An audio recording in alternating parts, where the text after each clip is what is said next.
días. Hoy vamos a hablar entonces de linfostiosis hemofagocítica, sobre todo elementos para un diagnóstico precoz. Mi nombre es Juliana González, yo soy residente de medicina interna de primer año y agradecemos al servicio de hematología pues, por el acompañamiento.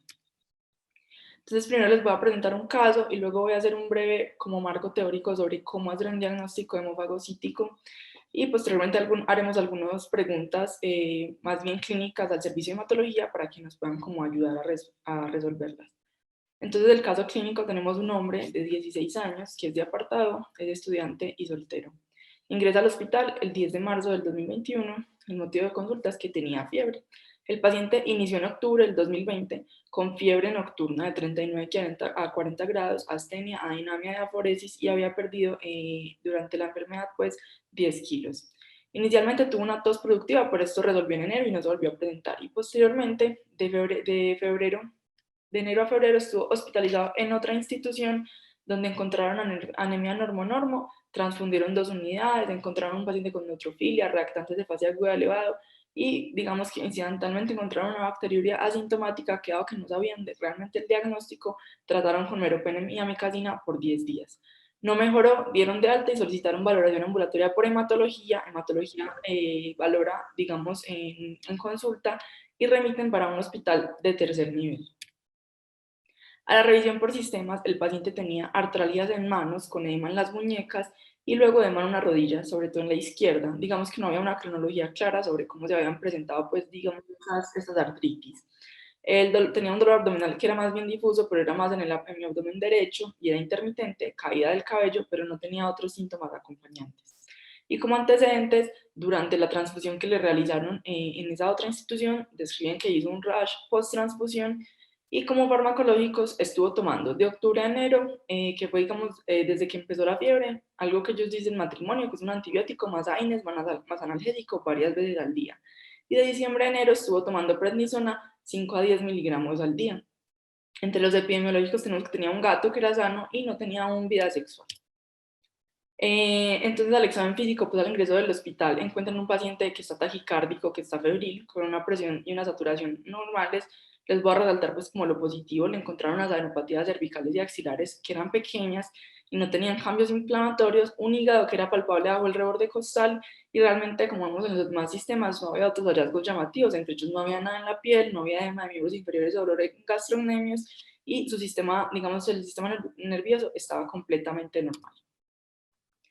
En los paraclínicos que le realizan al ingreso, entonces vemos como el paciente tenía una leucocitosis a expensas de neutrófilos, una hemoglobina en 7,7, unas plaquetas elevadas y una PDR en 19 y una BCG en 126. Digamos, el resto estaba más o menos normal, una LH elevada, pero las demás cosas que se hicieron inicialmente no tenían pues como una alteración significativa. Se llevó a una tomografía de cuello, tórax y abdomen dados los hallazgos pues, al examen físico del interrogatorio y se encuentran múltiples adenopatías en las regiones cervicales supraclaviculares que usualmente digamos que las describen como menores de 1 centímetro y encuentran también axilares en hilio hepático y paraórticas, asociado además a hepato y esplenomegalia. Digamos que no describían pues nada aparte de las adenopatías y hepatoesplenomegalia.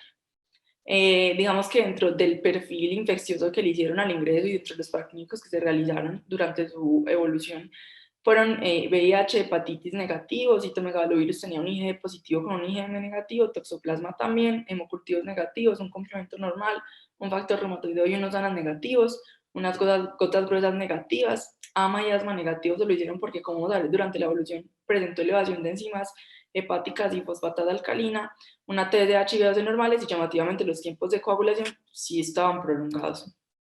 Entonces les traje estas gráficas de cómo fue la evolución de los paraclínicos durante la hospitalización porque me parecen muy bonitos los cambios que presentó. Entonces, como vemos, digamos, en los glóbulos blancos, ingresó con una leucocitosis muy importante que llegó incluso a ser de 27.000, pero como vemos, el 21 de marzo caen a 11.000 y siguen cayendo progresivamente. Lo mismo pasó con la velocidad de sedimentación globular. Entonces, él ingresó con una velocidad que es muy alta y en más o menos alrededor del 21 también empieza a caer de una manera significativa. Las plaquetas, igual, ingresó con trombocitosis y alrededor del 21-22, pues que se empiezan como a hacer los estudios, empiezan también a caer las plaquetas. Aquí vemos la ferritina, estaba elevada desde el ingreso en 5.000, pero veamos que durante el 22, pues que se le volvió a tomar, se eleva hasta 10.000. Y el dímero D también estaba algo elevado al principio, pero como vemos, se eleva significativamente en los días del 20 de marzo. Y el fibrinógeno, a partir del 21 de marzo, empieza a caer también, digamos, de manera marcada. Las enzimas hepáticas, entonces veamos que al ingreso están relativamente normales, pero alrededor del 21-22 tienen una elevación muy significativa. La ST alcanza en 2.400 y la LT alcanza hasta 1.000, y todo eso es alrededor del 20 de marzo. Las bilirrubinas también se elevaron, el 23 pues que se registraron fue el máximo, 4.21 la directa y 5.3 la total. Y la fosfatasa alcalina, que también llegó, digamos, levemente elevada, pero nada significativo, vemos cómo tiene un ascenso progresivo y llega pues hasta 437 alrededor del 24 de marzo. Digamos, en otras ayudas que le pidieron al paciente durante la hospitalización, pidieron radiografías por sus artritis que mencionaba, estaban normales, una ecocardio transtorácica que realmente no tenía ningún hallazgo anormal, y le realizaron, dadas las anapatías que presentaba, el 17 una biopsia de ganglio, y el 22, debido principalmente a los hallazgos que encontraban ese día en los paraclínicos, pues que tuvo una marcada diferencia en absolutamente todos los paraclínicos el 21-22 de marzo. Entonces ese día deciden solicitarle una aspirada y biopsia de médula ósea. Digamos que les voy a mostrar, digamos que salió antes de que mostremos cómo fue la evolución del caso y en qué terminó. Entonces, el servicio de hematología fue el 22 de marzo al hospital a hacer la aspirada biopsia de médula ósea, que se considera, digamos, de manera urgente para poder empezarle el tratamiento a este paciente. Y lo que ellos observaron era macrófagos que tenían en su interior células, pues acá les muestro, por ejemplo, este, que es como un neutrófilo. Acá vemos otro macrófago que también está fagocitando células de la sangre. Acá tenemos otro y acá tenemos otro. Si el servicio de hematología nos quiere contar algo pues como específico de lo que se ve en estos extendidos, lo puede hacer. Bueno, buenos días. Mi nombre es Pablo Cabrera, soy fellow de hematología. Hay una pregunta que tú nos ibas a hacer más adelante, Juli. Yo creo que ahí puntualizaría los hallazgos, pero en términos generales lo que se ven son macrófagos grandes que están fagocitando células dentro de la médula ósea. Si ven la segunda fotografía, la que está en la parte superior derecha, se ven más de 2 eritrocitos, pues se ven 2 eritrocitos dentro del citoplasma. En la superior izquierda se alcanza a ver una banda que está fagocitada por un mononuclear, y abajo también se ve en la parte inferior derecha también se ve un macrófago pues fagocitando una célula. Digamos que lo que más tiene valor predictivo positivo en hemofagocitosis, cuando uno ve los hallazgos ya claros, es que hayan células nucleadas dentro del citoplasma de los macrófagos. Si hay 1 o 2 eritrocitos, digamos que no tiene tanta poder diagnóstico como si lo tienen las células nucleadas. Ya, pero más adelante puntualizaremos otros aspectos al respecto. Listo, profe, muchas gracias. Entonces, como les conté, el 22 porque se llamó al servicio de hematología, le realizaron el aspirado en medicina interna. Luego de hacer el aspirado decide iniciar pulsos de esteroides. El 23 de hematología, pues al ver los hallazgos en la médula ósea, consideran que es un hemofagocítico, probablemente un síndrome de activación de macrófagos secundario a una enfermedad de Still o a una artritis idiopática juvenil. Pero adicionalmente, para descartar otras causas, solicitan una carga viral de Epstein-Barr, un VIH, que ya se los había mostrado, y mutaciones para hemofagocítico familiar.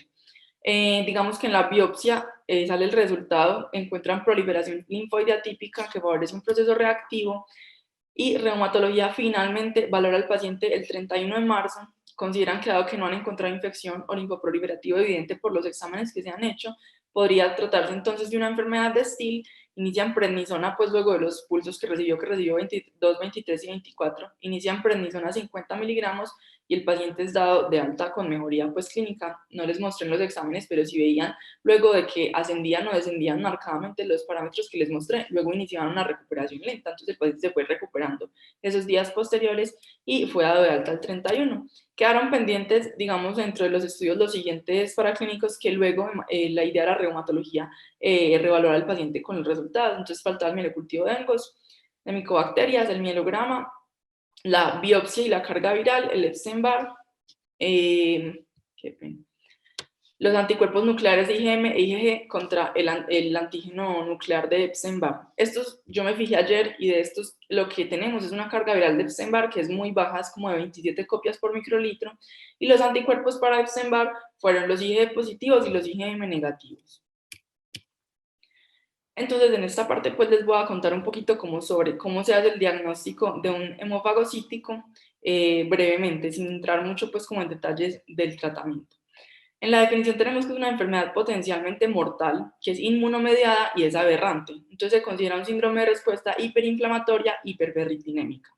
Eso básicamente se da por una respuesta aumentada, una producción excesiva de citoquinas que lleva a daño consecuente de órganos. Digamos que las primeras descripciones se hicieron en el 39, pero realmente el nombre se acuñó más o menos en el 91. Y para aclarar los términos, algunos usan primaria y secundaria, algunos consideran que esto ya no se debería usar, sino que se debería decir un hemofagocítico secundario a enfermedad reumatológica, a medicamentos quimioterapéuticos, a una enfermedad autoinflamatoria, pero digamos que es más fácil acordarse de esta forma. Entonces primaria usualmente es cuando es hereditaria, entonces es un hemofagocítico que es familiar, y secundaria hay varios tipos, como les dije, secundaria a quimioterapéuticos, a enfermedades autoinmunes, a infecciones como Epstein-Barr, pero un nombre específico que uno escucha mucho nombrar es el síndrome activador de macrófagos, y específicamente cuando hablamos del síndrome de activación de macrófagos estamos hablando cuando hay una enfermedad autoinmune subyacente. Se describió pues inicialmente, sobre todo en los pacientes con artritis idiopática juvenil. Entonces, brevemente les quiero mostrar la fisiopatología. Lo que tenemos es una célula T citotóxica.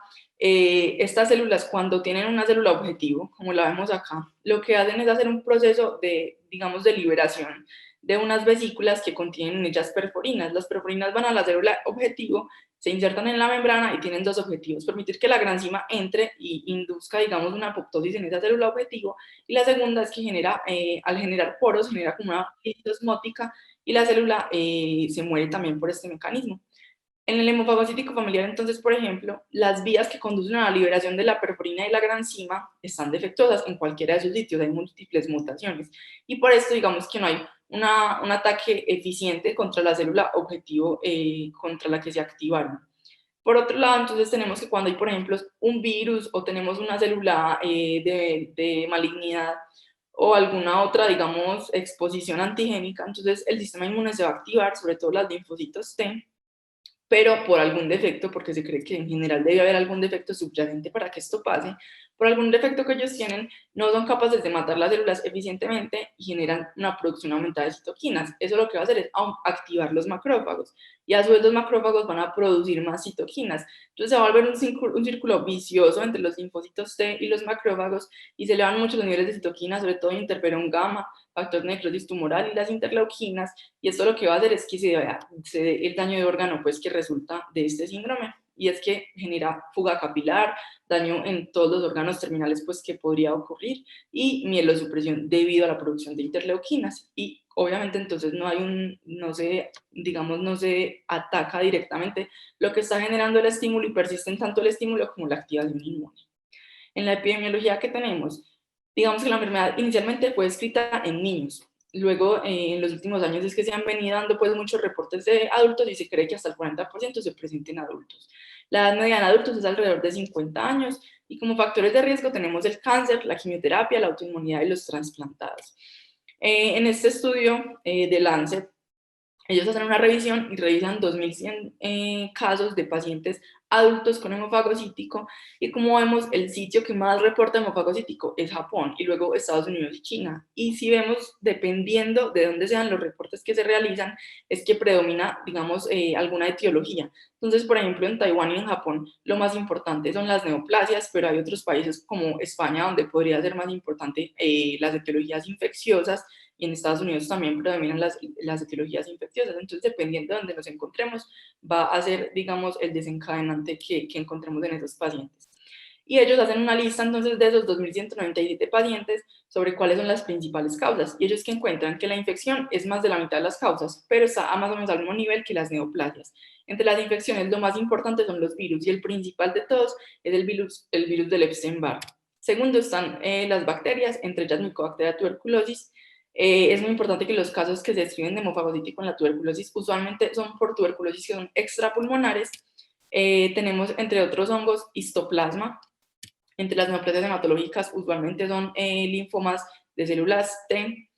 Entre las enfermedades autoinmunes, que miren que son mucho menos frecuentes, 276 casos versus infección que son 1108, encontramos que el lupus se describe más frecuentemente y la enfermedad de Still en segundo lugar. Pero es importante tener en cuenta que en la enfermedad de Still se cree que hasta el 12% de los pacientes desarrollan un hemofagocítico, es decir, es más frecuente hacer un hemofagocítico por enfermedad de Still que por lupus. Lo que pasa es que hay más casos de lupus, entonces se reporta más secundario a lupus. Y finalmente miremos que hasta 81 de estos pacientes quedaron pues en un diagnóstico etiológico. Entonces, ¿qué se presenta en este síndrome hemofagocítico? Es un cuadro caracterizado de inicio agudo o que puede ser en ocasiones subagudo, de fiebre alta, que puede ser continuo o intermitente, asociado a hepatoesplenomegalia y a linfadenopatías. Digamos que las linfadenopatías en algunos textos consideran que si su síntoma predominante son las linfadenopatías, usted no se puede quedar con que son resultado del hemofagocítico, sino que probablemente lo que está subyacente sea un linfoma. Síntomas pulmonares se pueden presentar, incluso un síndrome de dificultad respiratoria del adulto, hasta el 40% de los casos lo podrían presentar. Síntomas gastrointestinales como diarrea, dolor abdominal, náuseas y vómitos, incluso hemorragias y úlceras. En el sistema nervioso central, digamos que en los niños es un síntoma muy frecuente, en los adultos es menos descrito, pero pueden presentar encefalitis, convulsiones, neuropatías, isquemias y hemorragias. Y el sistema renal, llamativamente en este síndrome, es uno de los menos afectados. Por ejemplo, de esos 2.000 pacientes que describieron en la revisión de Lancet, solo 24 tenían afectación del sistema renal y puede dar falla renal o, por ejemplo, un síndrome nefrótico. Y en la piel podemos presentar petequias resultado de una trombocitopenia, pero puedo presentar también rash o puedo presentar incluso nódulos subcutáneos o púrpura. En el laboratorio, digamos, ¿qué son los hallazgos más importantes? Entonces tenemos la hiperferritinemia y la hipertrigliceridemia, usualmente hiponatremia, que no va a estar en los criterios como vamos a ver, pero se presenta con mucha frecuencia y es secundario de un síndrome de secreción inadecuada de la hormona antidiurética. Se presentan citopenias, las más marcadas, anemia y trombocitopenia, puede tener un CUMS positivo y esquistocitos, pero esto es bastante infrecuente. Van a presentar hipofibrinogenemia y secundario a esto es que va a caer la velocidad de sedimentación globular y van a presentar una elevación del dímero D. Coagulación intravascular diseminada como tal hasta el 40%, y miren que la alteración hepática en algunos casos se describe hasta el 80%, es decir, es muy marcada la alteración hepática en los pacientes con hemofagocítico. Aquí, pues esta tabla, yo sé que tiene mucha información, pero les quiero resaltar cosas frecuentes en el hemofagocítico. Entonces, más del 60%, usualmente la mayoría van a tener fiebre, esplenomegalia y hepatomegalia. En las variables hematológicas que van a tener anemia, usualmente la describen como menor de 9 o menor de 7, pues aquí usan un punto de corte de 5.6 y ponen que es más o menos del 67%. Trombocitopenia, que usualmente describen que no es tan grave, es más o menos entre 50.000 y 100.000 células. La ferritina, como pueden ver, el 90% va a estar por encima de 1.000. Los triglicéridos, el punto de corte, como vamos a ver para los criterios, es 265, pero incluso mayor de 150 lo van a presentar hasta el 70% de los pacientes. Y la fosfatasa alcalina, miren que mayor de 290 se va a presentar en muchos pacientes, en el 70%, entonces es un hallazgo importante. El LDH va a estar aumentado, el receptor de interleuquina 2, como vamos a ver, también es un parámetro que nos podría servir. Y como podemos ver de estos 2.000 casos que ellos vieron, digamos, tenían la información completa de 700 y en estos pacientes encontraron una médula ósea en un aspirado positivo para hemofagocítico en el 85%, es decir, el 25% no tuvo, el 15%, perdón, no tuvo hemofagocítico en la médula ósea. Y les quiero mostrar entonces los diagnósticos o los criterios diagnósticos que se han propuesto en los últimos años. Entonces los clásicos son de la Sociedad de Histiocytos del 2004 y se requiere, digamos, dos cosas, o que tenga un diagnóstico molecular consistente con hemofagocítico, que esto aplicaría sobre todo para los casos pues, de hemofagocítico familiar, o que cumpla los criterios que están a continuación. Entonces, que tenga 5 de 8 criterios, que son fiebre, esplenomegalia, citopenias, hipertrigliceridemia, y aquí lo ponen por encima de 165, un fibrinógeno menor de 1,5, hemofagocitosis en la médula ósea, o incluso se puede hacer pues en ganglios linfáticos, que no haya actividad o esté disminuida de los NK, la ferritina elevada y un factor soluble C25 elevado. Esto es lo mismo que el receptor de interleuquina 2. Entonces son 8 hallazgos y usted debería tener 5 para clasificar al paciente como un hemofagocítico. Posteriormente, entonces, digamos que estos criterios fueron inicialmente desarrollados con niños y digamos que han habido varias propuestas para buscar otros criterios que se puedan ajustar tal vez más a los adultos, que nos permitan hacer un diagnóstico más temprano y más adecuado. Entonces, hubo una propuesta y era hacer un consenso de Delphi. Eso lo que hacen es que se reúnen pues varios expertos y empiezan a hacer como rondas de consensos y rondas de encuestas basados en la evidencia y en lo que ellos como expertos consideran que puede ser lo más apropiado para hacer un diagnóstico. Entonces, después de esto al final lo terminaron haciendo como 23 expertos. Ellos lo que definieron era cuáles eran los parámetros más útiles, los que probablemente no servían y los que realmente no pudieron hacer un consenso. Y entre los útiles que dejaron, las citopenias, que puede ser unilínea, visitopenia o pancitopenia, la hemofagocitosis en médula ósea, la ferritina elevada, fiebre, organomegalia, que tengan un factor de riesgo subyacente y la LDH aumentada. Como vemos, ellos ponen como inútiles los factores inmunológicos que son, por ejemplo, el NK, la interleuquina 2.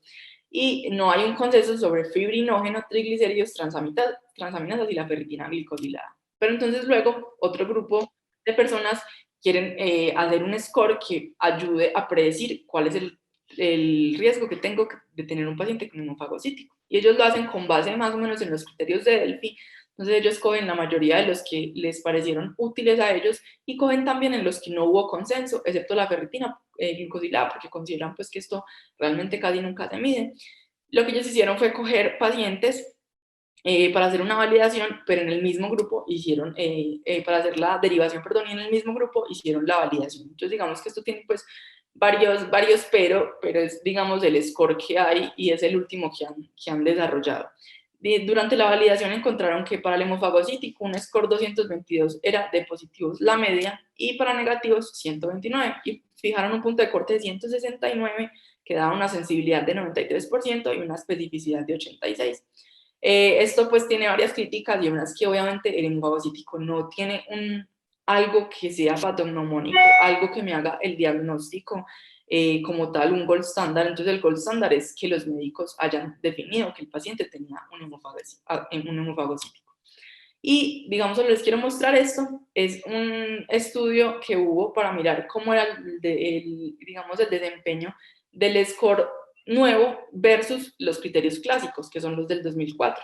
Y solo les voy a resaltar dos cosas. Ellos usaron como 140 pacientes, de ellos solo 20 eran adultos con hemofagocítico, y miraron cuál era pues como la sensibilidad y la especificidad. Entonces, como vemos, si usamos los criterios de HLH, que es estos primeros que estamos aquí, tienen una sensibilidad muy baja, el 55%, pero tal vez tengan una especificidad que sea la más alta, 100%.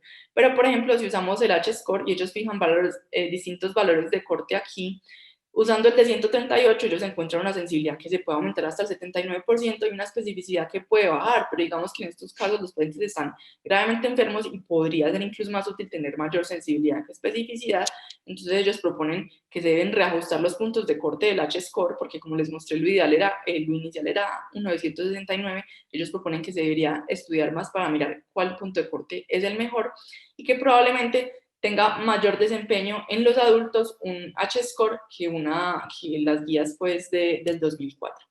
Hay otros estudios, como les mencioné, que se incluyen en los criterios diagnósticos y que son inmunológicos. Por ejemplo, el CD25, que es el receptor de interleuquina 2, está presente hasta en el 70% de los casos y han hecho estudios en los que encuentran que tiene una especificidad muy alta para el hemofagocítico. Hay otras entidades que lo pueden elevar, pero el hemofagocítico lo eleva, sobre todo cuando está mayor de 2.400, incluso mayor de 10.000, tiene alta especificidad.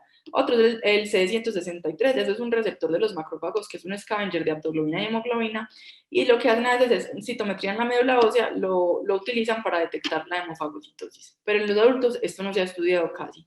Y lo otro que se utiliza es la función de los NK. Entonces se usan pruebas de degranulación. Si se degranula menos del 5% se considera positivo. Y como puede tener una sensibilidad y especificidad bastante altas, pero también se ha descrito más en niños. Y lo otro son los diagnósticos moleculares. Entonces, como les expliqué, hay un hemofagocítico que es familiar y puede ser tipo 2, 3, 4, 5 o estar incluido dentro de otros síndromes, digamos, inmunes. Y dependiendo, obviamente, del gen es que se va a dar el síndrome y se pueden mirar pues como estos genes, esto ya es pues los estudios más especializados para hacer este diagnóstico. Y finalmente les quiero hablar como algo de la biopsia, porque digamos que siempre queremos tener la biopsia que nos muestre los hemofagocíticos. Entonces, como nos contó el profe, Vamos a ver fagocitos de células hematopoyéticas. Lo ideal es el aspirado de médula ósea, pero la biopsia de médula ósea nos sirve sobre todo para determinar si el paciente tiene, por ejemplo, una enfermedad linfoproliferativa subyacente. Hay muchos criterios que encontré en varios artículos donde hablan de cómo definir si una biopsia tiene hemofagocítico, pues describen muchos. Entre ellos, algunos ponen que el 2 al 3% de los macrófagos que estén fagocitando son requeridos para el diagnóstico. Otros que haya al menos 6 macrófagos fagocitando entre 500 o entre 1000 células. Ellos sí en los estudios ponen pues como que haya más de una célula nucleada favorece el diagnóstico. Obtener restos celulares es menos específico y menos significativo. Mientras mayor cantidad de hemofagocíticos haya, es más probable que yo tenga verdaderamente un hemofagocítico. Y es importante que algunos resaltan que cuando en un aspirado no se ve algún fagocito con un granulocito, la probabilidad de tener hemofagocítico es supremamente baja. Pero hay que aclarar que no es necesario para el diagnóstico y que por otro lado no es patognomónico de hemofagocítico. ¿Cómo así?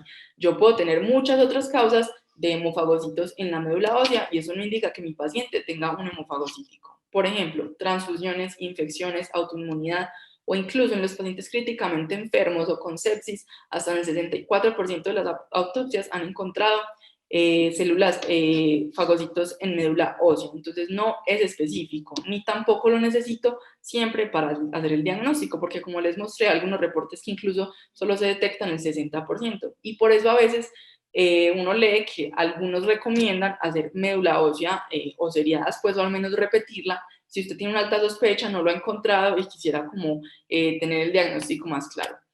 Y aquí pues ahora les quiero mostrar que hay un estudio en el que querían ayudar, digamos, a determinar cuándo pensaron en un fagocítico con los resultados de la médula ósea. Entonces ellos evaluaron varias médulas óseas y encontraron varios criterios que podrían ayudar a ser más específicos o a guiar al diagnóstico de que sí sea un hemofagocítico. Por ejemplo, tener más de 4 glóbulos, más de 4 eritrocitos fagocitados por 100, por 1000 células, que tengan más de 2 nucleados, que tengan más de un granulocito, por ejemplo, solamente uno es más específico, o que tengan incluso más de 6 células fagocitadas. Entonces, como vemos, eso puede tener una UCE que es más o menos útil para poder llegar al diagnóstico hemofagocítico. Y otro que les quería mostrar es este.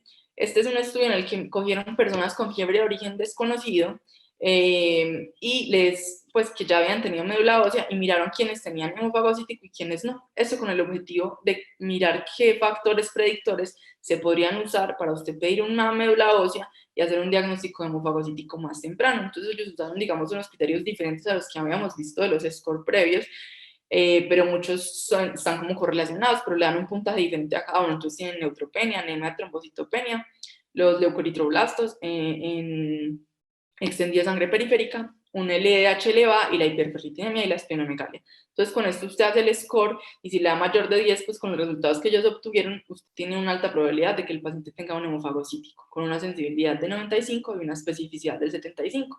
Entonces ellos proponen que en los pacientes con fiebre de origen desconocido usted podría hacer este score y determinar cuando realmente el paciente se beneficia de hacer una biopsia. Ellos en un estudio previo habían determinado que cuando era más de 6 tenía alta probabilidad de tener una neoplasia hematológica. Entonces cuando está mayor de 6 o sobre todo mayor de 10, usted podría considerar la biopsia, y si está menor de 6, pues la probabilidad es muy baja y probablemente no se justifique que usted lo lleve a una aspirada y biopsia de médula ósea.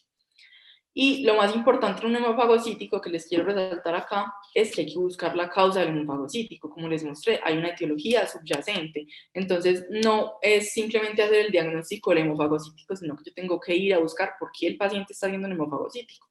Entonces, esto es del consorcio norteamericano que salió en el 2019 y ellos proponen pues como algunos exámenes de rutina. Les voy a señalar los más importantes pues que ellos proponen y por ejemplo ellos ponen los cultivos, las PCR para Epstein-Barr, citomegalóvirus, incluso adenovirus. Ellos recomiendan hacer tomografías de las cavidades, sobre todo para mirar que no haya una malignidad subyacente y considerar incluso un PET-CT si la sospecha de linfoma es alta. Y obviamente hacer una aspirada de biopsia de médula ósea, sobre todo para descartar malignidad, pero para ayudarse al diagnóstico. Ellos ponen pues acá también todos los marcadores de inmunidad y los de hemofagocítico familiar, pero digamos que esto es un poco más discutible si se debe pedir siempre o cuándo pedirlos. Y les quiero mostrar dos cosas muy específicas que me parecieron muy interesantes, y es que uno a veces puede ver un paciente que está más o menos gravemente enfermo, y uno podría decir, pues, ¿será que tiene un hemofagocítico? ¿Será que el paciente realmente lo que está es séptico? Porque hay incluso personas que consideran, pues como autores, que consideran que esto puede estar dentro de un mismo espectro de la enfermedad. Finalmente termina siendo una disregulación del sistema inmune lo que me está causando las manifestaciones clínicas. Entonces hicieron un estudio de los reportes de hemofagocítico y de los reportes de sepsis y compararon algunas características para ver cuáles podrían ser más útiles a la hora de yo enfrentarme a estos pacientes. Y encontraron, por ejemplo, que la esplenomegalia es más frecuente en un hemofagocítico, es muy raro en sepsis, puede ocurrir cuando no hay antibióticos que se estén usando. Las citopenias son más en el hemofagocítico, en la sepsis va a haber más neutrofilia y puede haber trombocitopenia, pero en los casos de coagulación intravascular diseminada. Los neutrófilos van a estar bajos en el hemofagocítico, en cambio, en general elevados en sepsis. Va a haber ferritinemias más marcadas en el hemofagocítico. El fibrinógeno va a estar más bajo en el hemofagocítico, como es un reactante de fase aguda, usualmente en los pacientes sépticos puede estar incluso muy elevado. Los triglicéridos pueden encontrarse en los dos, en sepsis se asocia a mortalidad, pero no están tan altos usualmente. Y los hemofagocitos, miren este dato también pues tan interesante, realmente hasta el 50, solo el 52% de los pacientes con hemofagocítico podrían tener hemofagocitosis en médula ósea y hasta el 64% de los pacientes con sepsis podrían tenerlo, es decir, realmente no me ayuda a diferenciar ambos. Y el receptor de interleuquina, que se ha propuesto en muchos textos como una de las pruebas, digamos, de elección, porque tiene más especificidad, entonces sugieren que cuando está mayor de 2.400 puede ser más a favor de hemofagocíticos, sobre todo más de 200.000, pero a veces puede estar elevada en sepsis, sobre todo cuando hay disfunción renal subyacente. Y por ejemplo, entonces en conclusión, la fiebre y la hemofagocitosis no son útiles para diferenciar uno del otro. Y les quiero mostrar, dado el caso, pues el caso terminó siendo una enfermedad de Still. Realmente el paciente pues tenía 16 años, estaba pues como en el límite entre las enfermedades de los niños, la artritis idiopática juvenil y la enfermedad de Still, pero digamos que son manifestaciones pues muy similares de la enfermedad. Y hay unos criterios específicos para síndrome de activar de macrófago cuando es por una enfermedad sistémica como la artritis idiopática juvenil. En esto es importante resaltar que usualmente los pacientes con STIL o con artritis idiopática juvenil que van a tener lo que tenía nuestro paciente, una elevación marcada de los leucocitos a expensas de neutrófilos, pueden tener una BCG que está elevada, una PCR que está elevada, ¿cierto? Entonces estos pacientes lo que van a demostrar cuando hacen un hemofagocítico es que caen esos valores y eso es lo que vimos en nuestro paciente. Hubo un día que todos los valores, digamos, se modificaron llamativamente. Entonces ellos proponen unos criterios que son un poquito más laxos que los del hemofagocítico, porque como estos pacientes tienen los glóbulos blancos y la BCG tan elevados, pues yo no necesito que caiga hasta que me haga una citopenia absoluta para yo considerar que ese paciente está haciendo un hemofagocítico. Entonces ellos consideran que cuando hay una sospecha de esta enfermedad, usted podría tener la ferritina mayor de 684 más dos de los que les voy a decir, plaquetas menor de 181, miren que el otro era 100 solamente. Aquí tienen en cuenta la AST, que debe estar mayor de 48, los triglicéridos mayor de 156, es decir, me bajan el punto de corte a 156, y el fibrinógeno menor de 360, que en los criterios originales es menor de 150, que es mucho más difícil, digamos, de cumplir. Entonces nuestro paciente pues cumplía los criterios para un activador de macrófago por STIL o por una artritis idiopática juvenil. Y en el pronóstico les quiero contar que es una enfermedad que en general les va muy mal. Los reportes de mortalidad van hasta el 88% y usualmente se mueren en los primeros 2 meses. Son de peor pronóstico los linfomas, los hombres mayores de 30 años con ferritinas bajas y albuminas bajas y cuando no se usan en los esquemas etopósido. Y el mejor pronóstico es cuando es autoinmunidad, infección e idiopático, que muchas veces o resuelven con los tratamientos para las infecciones o enfermedades subyacentes. Y finalmente, pues les queremos hacer como estas preguntas al servicio de hematología. Entonces, dado, digamos, lo que yo expliqué, lo que les conté de la médula ósea, ¿cuándo estaría realmente indicado solicitar una aspirada de biopsia de médula ósea? O siempre que yo sospecho un hemofagocítico, lo debería solicitar. Bueno, buenos días. Pues mira, la biopsia de médula ósea tiene varias particularidades. La mayoría de los autores recomiendan hacerla, ¿sí? Pero como podemos ver, no es un criterio mandatorio y no debe retrasar la terapia. Sí, otra cosa que quiero resaltar es que dentro de los tejidos que uno analiza para buscar hemofagocitosis, no solamente en la médula ósea, sino que también se pueden ver fenómenos en el ganglio, en el hígado y en el vaso. Entonces, si tenemos disponibilidad de esos tejidos, en teoría la médula ósea no sería un factor imprescindible.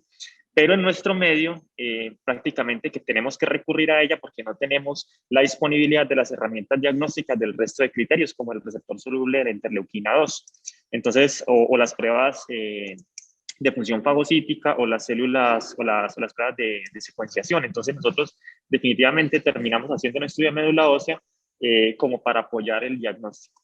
Además, porque la mayoría de las veces siempre tenemos un diagnóstico diferencial en el escenario de las citopenias y específicamente en este caso había un diagnóstico diferencial de enfermedad hematológica maligna y también de una enfermedad granulomatosa. Recordemos que el diagnóstico de enfermedad de estilo de la AIJ de presentación sistémica para el caso de la edad del paciente es un criterio de exclusión. Entonces necesitábamos tener un apoyo diagnóstico, en este caso la médula ósea era un elemento fácil de realizar y por la disponibilidad un fin de semana que fue cuando el paciente tuvo el deterioro, pues estamos por realizarla. El mielograma perfectamente en 2 o 3 horas lo tenemos disponible y lo podemos evaluar en el microscopio, entonces eso nos daba mucha facilidad.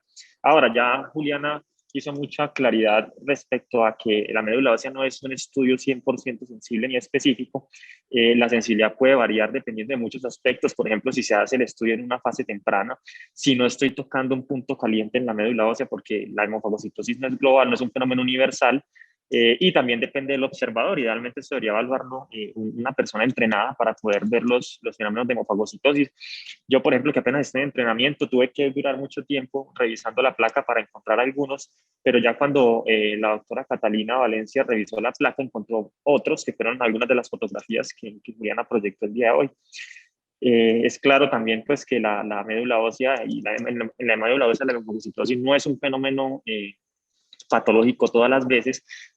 Sencillamente nosotros reciclamos hierro de la hemofagocitosis, de los glóbulos rojos que están senescentes, los macrófagos los fagocitan y obtienen el hierro. Entonces, esos criterios que Juliana mencionó al final, de más del 2 al 3% de fenómenos de hemofagocitosis y la presencia de células nucleadas hiponucleares o células segmentadas, son los que más le dan valor predictivo positivo a que ese fenómeno sea anormal. Y por último, pues lo que ya también mencionó Julián es que muchos procesos reactivos, específicamente las infecciones, las transfusiones, pueden desencadenar fenómenos de hemofagocitosis sin eso representar una enfermedad. Respecto a la segunda pregunta de que en caso de alta sospecha clínica y que el aspirado sea negativo, si es imprescindible o necesario realizarlo nuevamente, yo pensaría que ahí juega mucho el juicio clínico. ¿En qué fase de la enfermedad se hizo el estudio para pensar si es un falso negativo, hacer una revisión de las placas, pero eso no debe retrasar el proceso diagnóstico, porque el proceso terapéutico, perdón, porque el proceso diagnóstico se puede demorar. O sea, no podemos esperar un resultado de una segunda biopsia de médula ósea que puede demorarse perfectamente 2 a 3 días hasta una semana con esa intención.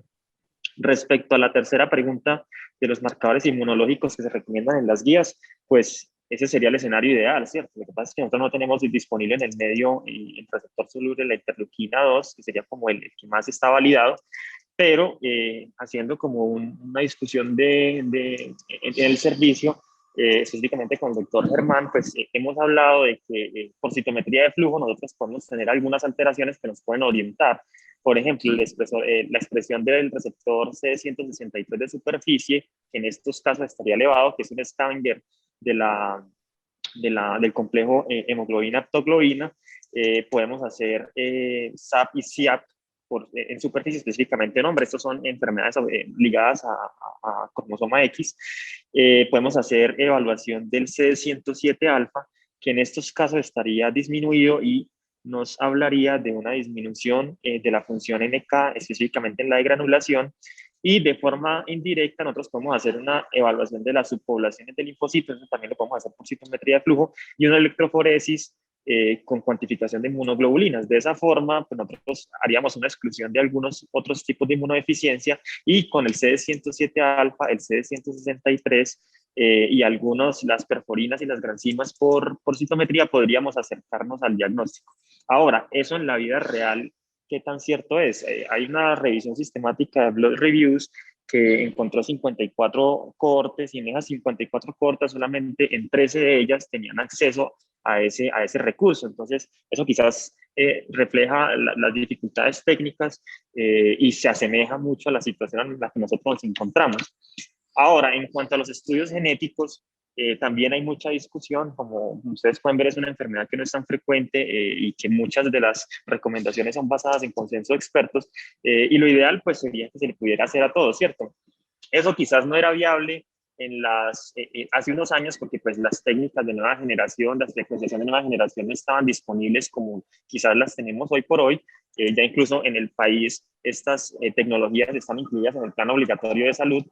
El problema es quién lo hace. A veces toca remitir las muestras y los estudios a otros países, específicamente Estados Unidos o España. Eh, pero digamos que uno está más tentado a pensar en una enfermedad primaria en aquellos pacientes que son jóvenes, que tienen historia familiar. Estos pacientes suelen tener enfermedad más severa, o aquellos que no tienen una respuesta adecuada a la terapia, en los que hay historia de consanguinidad, y algunos síndromes se asocian a albinismo o alteraciones cutáneas o a colitis y sordera neurosensorial. Entonces también uno se puede orientar por esos elementos para tener menor umbral para solicitar el estudio de secuenciación. Ahora, con esos estudios de citometría de flujo o los marcadores inmunológicos, digamos que uno puede tener una correlación con algunos genes. Por ejemplo, si encontramos baja la perforina, probablemente el gen que esté alterado sea PRF. Si encontramos una disminución de C107A, que se llama Scavenger, del complejo aptoglobina-hemoglobina, probablemente se relaciona con algunos genes como un S13D o STX11.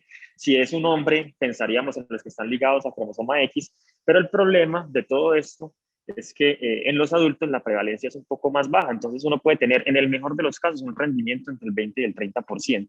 En términos generales, este paciente, digamos que teníamos un diagnóstico probable de una enfermedad reumatológica, descartamos con el estudio de médula ósea que hubiera una infección subyacente y una enfermedad linfoproliferativa, y ya con eso, pues digamos que orientamos el enfoque hacia la enfermedad de Still como causal de la síndrome de activación del macrófago, y pensaría que pues los estudios de secuenciación con alta probabilidad bueno, van a tener un resultado positivo, sino van a ser negativos.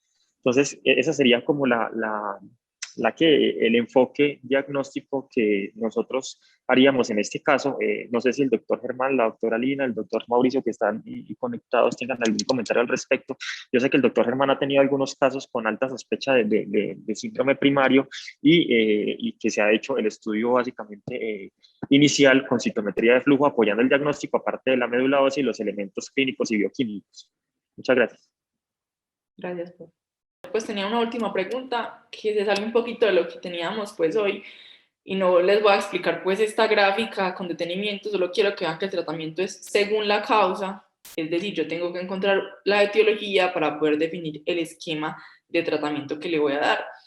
Digamos que ellos proponen acá, obviamente, que si un paciente está deteriorándose o está inestable y usted no ha encontrado la causa, puede iniciar algún manejo. Ellos acá ponen los corticoides, esteroides con inmunoglobulina. Hay otros que hacen de entrada pues el esquema como HLH94, que es el esquema, digamos, que se ha usado tradicionalmente, pero la importancia es tratar de buscar lo que está subyacente. Pero con esto quería hacerles pues como una pregunta, dado que a veces las pruebas se pueden demorar. Entonces, por ejemplo, en un paciente que yo tengo que por clínica tiene un hemofagocítico, por laboratorios tiene un hemofagocítico, pero yo estoy esperando los resultados de la carga viral de Epstein-Barr, de las inmunoglobulinas para Epstein-Barr, y estoy esperando biopsias. ¿En qué punto yo decido, no, definitivamente lo voy a inmunosuprimir ya, y con qué inicio la inmunosupresión, o ustedes qué experiencia han tenido en el hospital para empezar a tratar estos casos que aún no nos queda claro cuál es el fenómeno subyacente que lo está explicando? Bueno, digamos que por la connotación de la gravedad del síndrome, uno tiene muy bajo umbral para tratarlo. Para el caso que tú trajiste a colación, pues que trajiste a la presentación, digamos que la alteración del perfil hepático de forma tan sustancial fue lo que hizo que se tomara la decisión terapéutica inmediata. Pues que fuéramos como agresivos en el enfoque diagnóstico y terapéutico, y digamos que ese es uno de los principios, es cuando hay algún grado de deterioro, uno debe entrar a tratar a los pacientes. En este caso, como se sospechaba una enfermedad, pues no teníamos claridad en primera instancia de cuál era lo que lo estaba causando. Digamos que el pilar fundamental son los corticosteroides, y eso fue lo que se utilizó. Al paciente se le administraron pulsos de metilprednisolona, y más que teníamos esa dicotomía entre ser una enfermedad linfoproliferativa o será una enfermedad de Still, que pues como les dije, el diagnóstico es de exclusión. Yo digo, ya con la citometría de flujo y con el mielograma nosotros nos podíamos orientar más fácil hacia qué otra cosa hacer, pero el esquema que está más validado para estas situaciones es el esquema HLH94, que incluye corticosteroides, dexametasona, etoposide, algunos añaden o no ciclosporina, y si el paciente tiene alteraciones o disfunción del sistema nervioso central, requeriría estudio de líquido cefalorraquídeo y quimioterapia intratecal. Pero digamos que en este caso puntual, el manejo se hizo de forma rápida, básicamente por el deterioro y la disfunción de órganos. Listo, profe, gracias. ¿Algún otro profe? Buenos días. Hola, profe. No, yo creo que hicieron énfasis en las principales cosas Braulio ha hecho énfasis en las principales cosas que tenemos que tener en cuenta y tú también. Eh, el síndrome hemofagocítico es la vía final común de muchas circunstancias o de muchas entidades. Lo más importante es que recopiles como la mayor información posible al momento del diagnóstico y que si el paciente se te está deteriorando, no hagas pues como un retraso en el inicio de la terapia. Bueno, muchísimas veces uno por interrogatorio, por examen físico, por los hallazgos de laboratorio, tiene una sospecha como cuál es la posible etiología y quizás eso te puede ayudar a la hora de definir con qué vas a inmunosuprimir al paciente. Si tenés, por ejemplo, alta sospecha del linfoproliferativo, definir, iniciar, por ejemplo, con HLH94 o inmunosuprimirlo de una manera pues como más agresiva, que como por ejemplo el caso de este paciente, que por el contrario la sospecha inicial era más como de una enfermedad reumatológica por las manifestaciones clínicas que venía presentando y que se decidió iniciar fue con pulsos de corticosteroides. Entonces lo más importante es, primero, sospecharlo y segundo, recopilar toda la información diagnóstica de una manera rápida, tal y como se hizo en el caso, para poder dar inicio a un tratamiento precoz, porque si no, ya mencionaste que la mortalidad en estos pacientes puede ser muy alta si yo tengo atrasos en el inicio de la terapia. Gracias.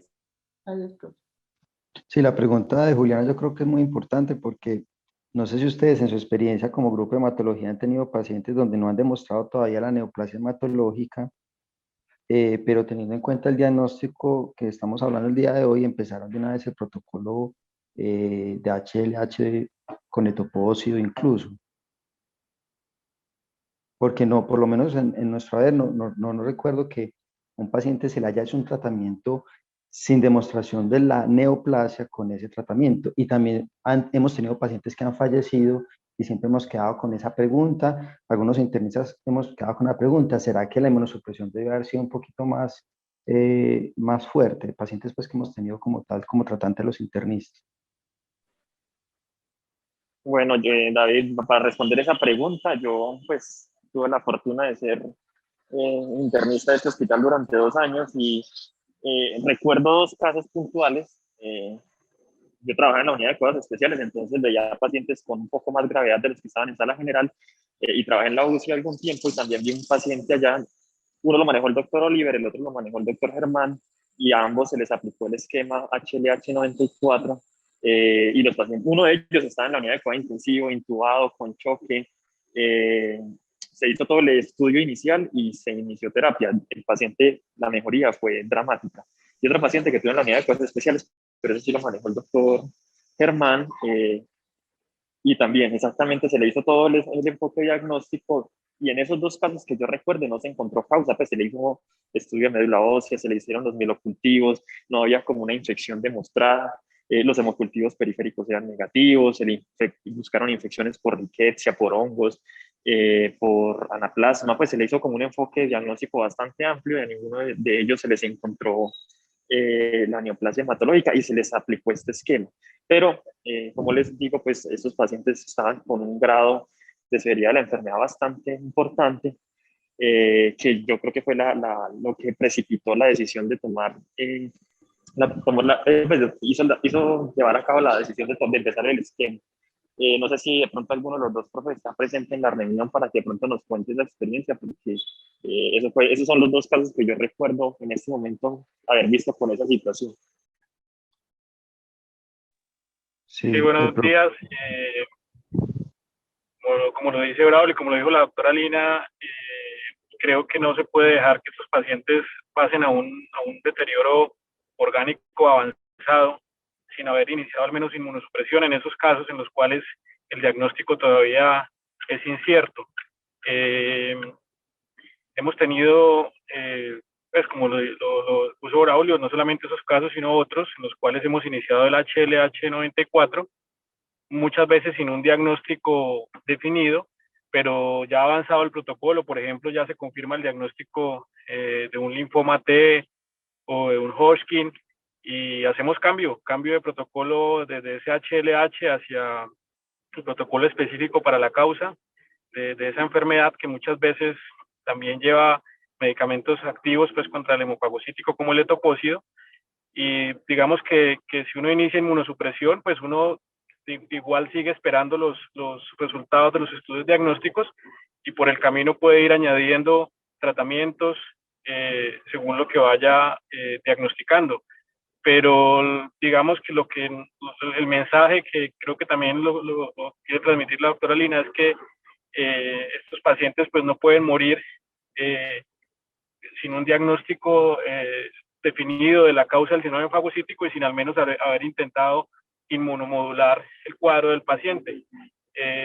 La inmunomodulación, la inmunosupresión es demasiado importante, y eso lo hemos aprendido mucho pues con esta infección actual del coronavirus, en la cual los medicamentos que han demostrado disminuir mortalidad no son medicamentos dirigidos directamente para el virus, sino medicamentos que tratan de modular la respuesta inmune, como los corticosteroides o el tocilizumab. Entonces, es una analogía que vale también en el síndrome hemofagocítico. De hecho, hay muchos pacientes con COVID que hacen hemofagocítico, y en esos pacientes también la inmunosupresión es muy importante, irla adaptando a lo que vaya llegando.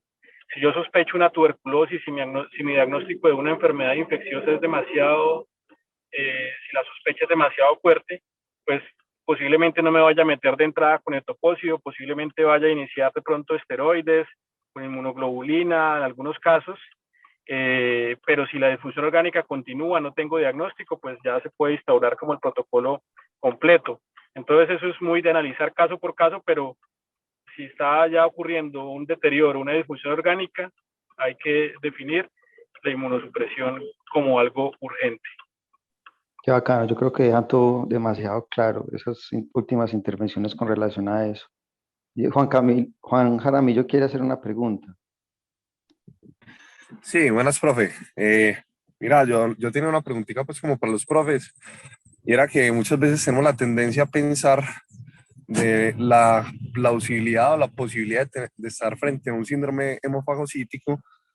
A veces tendemos a pensar de que si el paciente no se ve críticamente enfermo, esa no es una opción diagnóstica plausible, me hago entender. Es decir, a pesar de que el paciente pueda tener algunos marcadores desde el punto de vista del laboratorio y algunos hallazgos al examen físico de un síndrome de activación de macrófagos o una linfocistosis hemofagocítica, y no lo vemos grave, o que si el paciente no vira hacia el deterioro, a veces decimos, si el paciente está muy estable, decimos, esa no es la evolución como de un hemofagocítico. La pregunta mía es a los profes si realmente la estabilidad clínica o bueno, virar hacia el deterioro siempre es como la evolución natural del hemofagocítico. Juan, muy interesante lo que mencionas, y yo quería precisamente hablar del paciente que tenemos en este momento hospitalizado. Juliana lo conoce, y para hablar de dos cosas. Primero eso, porque es un paciente que en el tiempo ha estado muy estable de todas sus citopenias y demás, y es un paciente al que no se le ha empezado inmunosupresión, entonces también nos sirve para analizar cuándo empezar realmente un tratamiento y cómo definir cuándo un paciente se está deteriorando. Juliana, ¿nos explicas muy corto cómo es el caso clínico de ese paciente?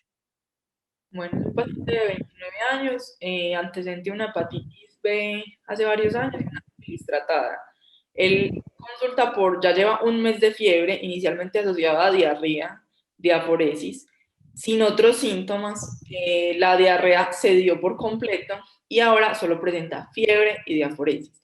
El paciente ha estado el mes, digamos, estable, pues realmente su deterioro nunca ha sido llamativo. Y en los exámenes el paciente tiene una leucopenia de 2.600 más o menos, una trombocitopenia de 50.000, tiene una anemia que ha ido cayendo, la anemia de hemoglobina sí ha caído, ingresó con más o menos 13 y ahora tiene más o menos 8 de hemoglobina, tiene un dímero D que está muy elevado, un fibrinógeno que algunos días cayó, ya está subiendo, unos tiempos prolongados, entonces digamos, y una ferritina más o menos en 3.500.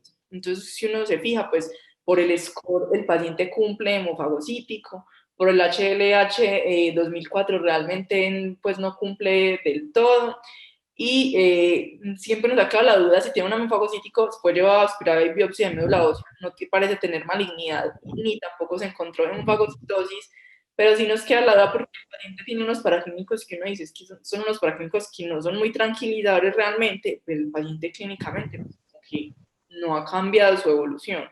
Entonces es como el caso del que ellos hablan. Bueno, buenos días.